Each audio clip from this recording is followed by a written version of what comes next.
താങ്കൾക്ക് ഇതിനെല്ലാം മറുപടി പറയാനുണ്ടാകും എന്നെനിക്കറിയാം. താങ്കളിലേക്ക് എൻ്റെ ചോദ്യം വരുന്നതിന് മുൻപ് നമുക്ക് എക്സൈസ് മന്ത്രി എം ലിജു ഇന്ന് പറഞ്ഞൊരു കാര്യം കേൾക്കാം. നിലവിൽ കേരളത്തിലെ UDF ഗവൺമെന്റ് എനിക്ക് മനസ്സിലായിടത്തോളം അതിൽ എക്സൈസ് ഡിപ്പാർട്ട്മെന്റിന് പ്രത്യേകിച്ച് തീരുമാനങ്ങളൊന്നും തന്നെ ഇല്ല. അതിലൊരു തീരുമാനമുണ്ടായിരിക്കുന്ന ഒരു സാമ്പത്തിക തീരുമാനമാണ്.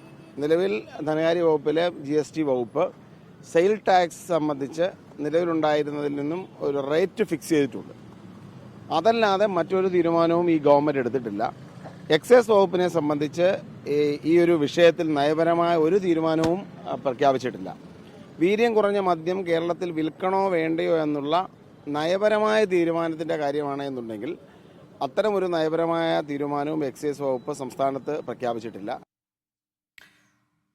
ശരി, അഡ്വക്കേറ്റ് വസന്ത് തെങ്ങുംപള്ളി, ഈ ദേവസ്വം വകുപ്പിലെ സ്പെഷ്യൽ പ്ലീഡറുടെ കേസ് പോലെ മന്ത്രിയും വകുപ്പും ഒന്നറിയാതെ മുഖ്യമന്ത്രിയുടെ ഭാഗത്ത് നിന്ന് ഉണ്ടായ ഒരു തീരുമാനമാണോ ഇതും? കാരണം നികുതി കുറച്ചത് എക്സൈസ് വകുപ്പ് അറിയാതെയാണ് എന്നാണ് മന്ത്രി എം ലിജു പറയുന്നത്.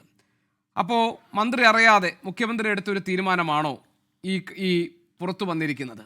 കാരണം ഞാനത് ചോദിക്കാൻ കാരണം ആരോപണം കർണാടക മദ്യ ലോബിയുടെ താല്പര്യങ്ങൾക്ക് വഴങ്ങി എന്നതാണ്. MP രാജേഷ് ഇന്ന് പറഞ്ഞത് ഇലക്ഷനൊക്കെ കഴിഞ്ഞതല്ലേ, എത്ര കിട്ടി, ആര് വാങ്ങി എന്ന് പറഞ്ഞാൽ മതി എന്നാണ്. ഗുരുതര സ്വഭാവമില്ലേ ആ ആരോപണത്തിന്? അല്ല ഗോപികൃഷ്ണൻ, കർണാടകയിൽ ഒരു മദ്യലോബി ഉണ്ടെന്നും അവരുടെ കയ്യിൽ നിന്ന് പൈസ കിട്ടുമെന്നൊക്കെ MP രാജേഷിനും ഗോപനും ഒക്കെ അറിയാവുന്നത് മുൻകാല പരിചയമുള്ളതുകൊണ്ടായിരിക്കും. അപ്പോൾ ഇങ്ങനത്തെ കാര്യങ്ങളിൽ മദ്യനയമൊക്കെ സ്വീകരിക്കുമ്പോൾ കർണാടകയിൽ നിന്നൊരു ലോബി വരുമെന്നും ആ ലോബി കൊണ്ടുവന്ന് പൈസ തരുമെന്നൊക്കെ ഇവർക്ക് മുൻകാല അനുഭവങ്ങൾ കാണും. അതുകൊണ്ടായിരിക്കും അവരിപ്പോഴും അതിങ്ങനെ ഇങ്ങനെ വിളിച്ചു പറഞ്ഞുകൊണ്ടിരിക്കുന്നത്. 2-3 നുണകൾ ശ്രീ ഗോപൻ ഈ ചർച്ചയിൽ പറഞ്ഞു. അതിൻ്റെ അകത്ത് എനിക്ക് ക്ലാരിറ്റി വരുത്തേണ്ടതുണ്ട്. അത് ഏറ്റുപിടിച്ചാണ് മറ്റു പാനലിസ്റ്റുകളും പറഞ്ഞത്. ഒന്ന്, പഴവർഗ്ഗങ്ങളിൽ നിന്നുള്ള മദ്യത്തിനെ മാത്രമാണ് വീര്യം കുറഞ്ഞ മദ്യമായി കാറ്റഗറൈസ് ചെയ്യാൻ LDF സർക്കാർ തീരുമാനിച്ചതെന്ന്. തെറ്റാണ്. ഞാനൊരു ഓർഡർ വായിക്കാം. ഗവൺമെൻറ് ഓർഡർ 18/2022 നികുതി വകുപ്പും എക്സൈസ് വകുപ്പും 2022-23 സാമ്പത്തിക വർഷത്തെ LDF സർക്കാരിൻ്റെ മദ്യനയം പ്രഖ്യാപിച്ച് പുറപ്പെടുവിച്ച GO ആണത്. ആ GOയുടെ 8ാമത്തെ പേജ് 25ാമത്തെ പോയിന്റ്, ഉദയഭാനു കമ്മീഷന്റെ ശുപാർശയിൽ, അങ്ങനെ ഒരു കമ്മീഷൻ ഉണ്ടായിരുന്നു, ആ കമ്മീഷന്റെ ശുപാർശയുടെ പുറത്താണ് കേട്ടോ, വീര്യം കുറഞ്ഞ മദ്യം പ്രോത്സാഹിപ്പിക്കണമെന്ന് ശുപാർശ ചെയ്തിട്ടുണ്ട്. അതിന് പുറത്ത് സംസ്ഥാനത്ത് 20% വരെ വീര്യമുള്ള മദ്യം ലഭ്യമാക്കുന്നതിന് നടപടി സ്വീകരിക്കും. പഴവർഗ്ഗങ്ങളിൽ നിന്നുള്ള മദ്യം എന്ന് സെപ്പറേറ്റ് ഒരു മദ്യനയത്തിലും LDF പറഞ്ഞിട്ടില്ല.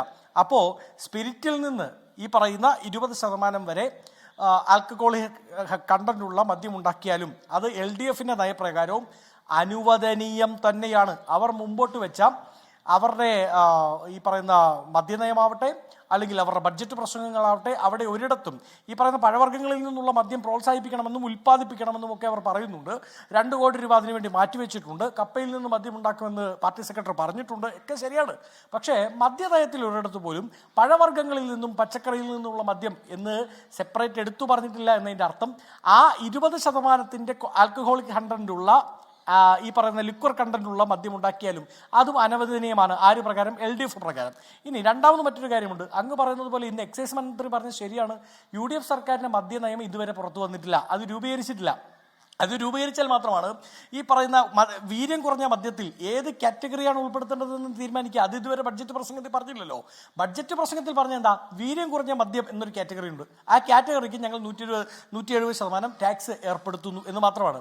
അതിൽ ഏതൊക്കെ മദ്യങ്ങളാണ് ഉൾപ്പെടുത്തേണ്ടത്? അതിൽ ഈ പഴവർഗ്ഗങ്ങളിൽ നിന്നുള്ള മാത്രമാണോ വേണ്ടത്, അതോ മറ്റുള്ള മദ്യങ്ങൾ കൂടി ഉൾപ്പെടുത്താമോ തുടങ്ങിയ കാര്യങ്ങൾ തീരുമാനിക്കേണ്ടത് സർക്കാരിന്റെ മദ്യനയമാണ്. അത് പുറത്തു വരട്ടെ. ഇനി ഒരു കാര്യം, ഡോക്ടർ ഗോപൻ വലിയ വാക്കിൽ ഈ നമ്മുടെ ലൂസിഫർ സിനിമയിൽ മോഹൻലാൽ പറയുന്ന പോലെ അദ്ദേഹം പറയല്ലോ, narcotics is A dirty business എന്ന് പറയുന്ന പോലെ വലിയ അഭിമാനത്തോടു കൂടി, സർക്കാർ മാറി 30 ദിവസമായുള്ളൂ, വലിയ അഭിമാനത്തോടു കൂടി പറയാണ് beverages is A dirty business, അത് സർക്കാർ ചെയ്യാൻ പാടില്ല എന്ന്. ഞാനൊരു കാര്യം ചോദിക്കട്ടെ ഡോക്ടർ ഗോപൻ, ഏത് സർക്കാരാണ് ബാറുകളുടെ സമയം നീട്ടിക്കൊടുത്തത്? 10 മണി വരെ, രാത്രി 10 മണി വരെ ഇത് തുറന്നു പിടിക്കാം എന്ന് തീരുമാനിച്ചത് ഏത് സർക്കാരാ? 200 മീറ്റർ റിലീജിയസ് ഓർഗനൈസേഷന്റെ അടുത്ത് നിന്ന്, അതായത് പള്ളികളുടെയും അമ്പലങ്ങളുടെയും മോസ്കുകളുടെ അടുത്ത് നിന്ന് 200 മീറ്റർ ആയിരുന്ന ചുറ്റളവ് വ്യാപ്തി കുറച്ച് 50 മീറ്ററൊക്കെ കൊടുത്തത് ഏത് സർക്കാരാണ് ഡോക്ടർ ഗോപൻ? അടിക്കടി നികുതി വർദ്ധിപ്പിച്ചത് ഏത് സർക്കാരാണ് ഡോക്ടർ ഗോപൻ? 20 രൂപ ആദ്യം അടയ്ക്കണം കുപ്പി തിരിച്ചു കിട്ടണമെങ്കിൽ, എന്നിട്ട് കുപ്പി കൊണ്ടുവന്നിട്ട് അത് മേടിച്ചോണ്ട് പൊക്കോ എന്ന് പറഞ്ഞത് ഏത് സർക്കാരാണ് ഡോക്ടർ ഗോപൻ? അങ്ങ് സൂചിപ്പിച്ചതുപോലെ ഞാൻ നേരത്തെ പറഞ്ഞതിനെ അങ്ങ് ഖണ്ഡിക്കാൻ ശ്രമിച്ചു. 29 ഉണ്ടായിരുന്ന ബാറ് 800-ൽ പരമാക്കിയത് ഏത് സർക്കാരാണ് ഡോക്ടർ ഗോപൻ? സിയാൻഡേജിയുടെ റിപ്പോർട്ട് പ്രകാരം ബാർ മുതലാളിമാരിൽ നിന്ന് 856 കോടി രൂപ TOT ഇപ്പോഴും പിരിച്ചെടുക്കാനുള്ളത് ഏത് സർക്കാരാണ് ഡോക്ടർ ഗോപൻ? എന്നിട്ട് വലിയ വാക്കി പറയാണ്, വലിയ അഭിമാനത്തോടു കൂടി പറയാണ്, beverages is A dirty business, അത് ആര് ചെയ്യാൻ പാടില്ല, ഗവൺമെന്റ് ചെയ്യാൻ പാടില്ലെന്ന്.